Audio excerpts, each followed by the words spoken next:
Kuwait سے ایک uncle تشریف لائے تھے اور مجھے صرف ایک بات بتانے آئے، کہتے تمہاری ویڈیوز وائرل جا رہی تھی، تو میں نے کہا تم اگر مستقبل میں کچھ بن گئے تو میں تمہیں پہلے یہ واقعہ سنا دیتا ہوں۔ میں نے کہا انکل آپ بتائیں، آپ فون پہ بتا سکتے تھے، کہتے نہیں یہاں آ کے بتانے کے لیے تاکہ تمہیں اس کی امپورٹنس کا اندازہ ہو۔ وہ کہتے بیٹا ایک بزرگ اپنی جوان بیٹی کے ساتھ جا رہا تھا، پاکستان کی طرف رخ کر رہا تھا، تو رستے میں سکھوں نے روک دیا، باپ کے ہاتھ اور پاؤں جکڑ لیے رسیوں میں، اس کے سامنے اس کی بیٹی کو برہنہ کر کے اس کے ساتھ زیادتی کی گئی، اور جب وہ آخری سانسیں لے رہی تھی تو اسے اس کے باپ کی گود میں پھینک دیا گیا۔ اس بے بس اور لاچار باپ کی گود میں جب وہ بیٹی آخری سانسیں لے رہی تھی تو اس کے الفاظ تھے ابا پاکستان کو میرا سلام کہیے گا۔ تو میں نے کہا کہ یہاں آ کے بات بتانے کی کیا ضرورت تھی؟ تو ان کا جواب بہت زبردست تھا۔ انہوں نے کہا بیٹا کل اگر تم کسی مقام پر پہنچ جاؤ نا تو ملک کی بیٹیوں کو فروخت نہ کرنا۔ کل کو کسی مقام پہ پہنچ جاؤ نا تو اپنے بچوں کے قاتل کو ریمن ڈیوس کی صورت میں باہر نہ بھیجنا۔ کل کو کسی مقام پہ پہنچ جاؤ تو کرنل جوزف کی صورت میں رات کی تاریکی میں نور خان ایئر بیس سے انہیں باہر نہ بھیج دینا۔ حمیت نام تھا جس کا گئی تیمور کے گھر سے، وہ حمیت کو دوبارہ زندہ کرو، وہ غیرت کو، وہ نادا گر گئے سجدے میں جب وقت قیام آیا، وہ بیچ کر تلواریں خرید لیے مسلح ہم نے، بیٹیاں لٹتی رہیں اور ہم دعا کرتے رہے۔ جب وزیر اعظم صاحب بھی دعا کر رہے ہیں کہ اللہ کشمیر کو آزادی دلا دے اور ہم بھی دعا کر رہے ہوں، تو وزیر اعظم کو میں یہی کہتا ہوں کرسی ہے تمہاری، یہ جنازہ تو نہیں ہے، کچھ کر نہیں سکتے تو ادھر کیوں نہیں جاتے؟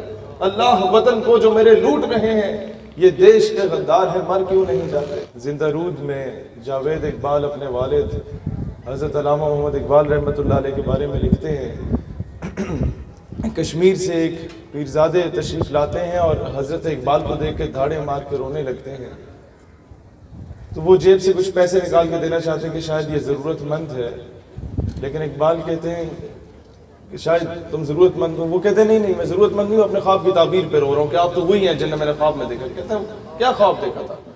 کہتے ہیں میں نے خواب یہ دیکھا کہ رسول اللہ علیہ السلام جماعت کرا رہے ہیں، صدیقین صالحین شہداء کی ایک کثیر تعداد موجود ہے، رسول اللہ علیہ السلام جماعت شروع نہیں فرماتے، بار بار پیچھے رخ کر کے دریافت کرتے کیا اقبال آ گیا ہے؟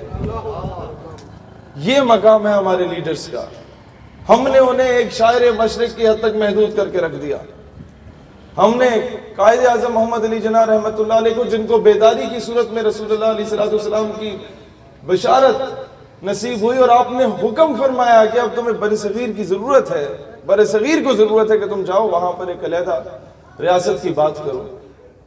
قائد اعظم رحمۃ اللہ علیہ یہ بات لازمی یاد رکھی کہ جد و جہد سے متعلق میں صرف بتانا چاہتا ہوں کہ جب علی گڑھ گئے یونیورسٹی میں اور کہا کہ پورے برصغیر میں پھیل جاؤ نوجوانوں اور پاکستان کی آزادی کے لیے کیمپین لانچ کرو، تحریک چلاؤ، تو کچھ زیادہ ضرورت سے پڑھے لکھے لوگ ہوتے ہیں نا، لبرل طبقہ، اس دور میں بھی پایا جاتا تھا۔ انہوں نے کہا یہ جناح تمہاری زندگی کے 1 سال ضائع کر دے گا۔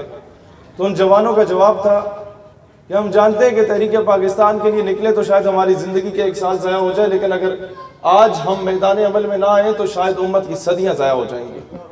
لہٰذا ضرورت اس عمل کی ہے جو لاکھوں شہادتیں دی گئی تھی۔ میں نے گورنمنٹ کے کچھ منسٹرز کو اپنے دائیں بائیں بٹھایا ایک آل پارٹیز کانفرنس میں، اور میں نے کہا جناب اگر میں خان صاحب کے بنی گالہ کے پلاٹ پہ جا کے قبضہ کر لیتا ہوں اور میں انہیں مارتا ہوں اور آپ لوگ سارے توپے ٹینکے بندوق لے کے گیٹ کے باہر کھڑے ہوتے ہیں اور کہتے ہیں خان صاحب قدم بڑھاؤ ہم تمہارے ساتھ ہیں، میں پھر مارتا ہوں، آپ کہتے ہیں شہید ہم تمہارے مظلوم مظالم کی مذمت کرتے ہیں، میں پھر مارتا ہوں، اور آپ کہتے ہیں کہ خان صاحب ہم خون کے آخری قطرے تک آپ کے ساتھ ہوں گے، اور میں پھر مارتا ہوں اور آپ پھر نعرہ لگاتے ہیں خان صاحب زندہ باد اور شہید مرد آباد۔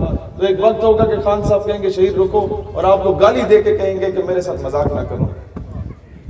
میں خان صاحب کے گھر کا قبضہ تبھی چھوڑوں گا جب آپ اور توپے ٹینکے بندوق لے کے اندر داخل ہوں گے، مجھے گریبان سے پکڑ کے باہر نکالیں گے، اور یہی کشمیر کا حل ہے۔ There is no solution other than this۔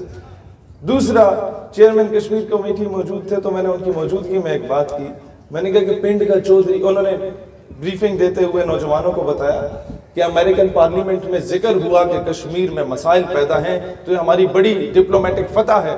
میں نے کہا سر پنڈ کا چودھری اگر آپ کی بیٹی کو اغوا کر کے لے جائے نا، اور دوسرے پنڈ کا چودھری آپ کے گھر کے ایک کمرے پہ قبضہ کر لے اور آپ اپنے پنڈ کے چودھری کے پاس جائیں جو بیٹی اغوا کر کے گیا کہ جناب یہ قبضہ چھڑوا دو، کمرے کا قبضہ چھڑوا دو، تو پورا پنڈ آپ کا بغیرت بولے گا۔ تو جو عافیہ صدیقی کو لے کے گئے ان سے کشمیر کی بھیک مانگو گے تو دنیا ہمیں بغیرت بولے گی۔ اپنے حصے کی جنگ خود لڑنا پڑے گی۔ جب میں نے یہ باتیں کی تو ایک خاتون تھی، ایم این اے تھی، نام لینا مناسب نہیں ہے، انہوں نے کہا بیٹا آپ کو پتہ ہے پاکستان اگر جنگ ہو جاتی ہے اور لازمی تو نہیں ہم جیتے، ہم ہار بھی تو سکتے ہیں، بنگلہ دیش کی طرح ہم کوئی حصہ کھو بیٹھے، who would be held responsible؟ کس کی ذمہ داری ہوگی؟ میں نے کہا I would be held responsible، میری ذمہ داری۔ کہتے کیسے؟ میں نے کہا 200 سال کے بعد جب مورخ تاریخ لکھے گا نا وہ یہ ضرور لکھے گا کہ پاکستان ہارے ہوئے لشکر میں تھا، لیکن وہ یہ کبھی نہیں لکھے گا کہ پاکستان بزدل اور بغیرت ہو چکا تھا۔ مورخ آپ کو زندہ رکھے، یہ چیز سب سے زیادہ میٹر کرتی ہے۔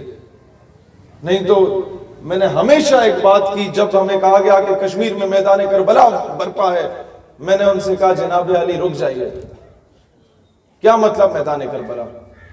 تو حاکم وقت سے ہی کسی نمائندے نے کہا یعنی کہ کشمیری جو ہیں وہ حسینی ہیں۔ میں نے کہا اچھا اور ہندوستانی فوج کیا کہتا ہے؟ یزیدی ہے۔ میں نے کہا سوچو اور مجھے بتاؤ کہ کوفے والا کون ہے؟ خاموش امت ہمیشہ کوفے کا کردار ادا کرتی ہے۔ ڈرو اس وقت سے پاکستانیوں جب ہمارا شمار مورخ کوفے والوں میں لکھے گا۔ وہ بھی کہتے تھے ہم آئے نہیں ہیں، بلائے گئے ہیں۔ یا کشمیری بھی اب سے کہتے ہیں کہ یار ہم مرتے ہیں، شہید ہوتے ہیں تو کفن پہ پاکستان کا نام لکھتے ہیں، ہمارے خون سے لکھا جاتا ہے، ہماری قبر کے کتبے پہ پاکستان لکھا جاتا ہے، ہمارے وہ کتبے پہ ابن پاکستان لکھا جاتا ہے، اور ہم پنڈ کے چودھری کے پریشر میں آ کے ان بغیر تنخواہوں کے شہادت دینے والوں کو دہشت گرد کہہ دیتے ہیں۔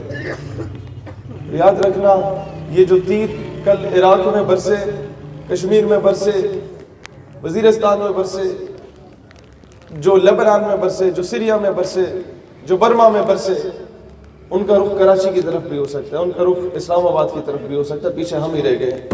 اس سے پہلے کہ ان کا رخ یہاں ہو، مسلمانوں منظم ہو جاؤ، ایک ہو جاؤ اور کشمیر کے لیے عملی جدوجہد کا آغاز کرو۔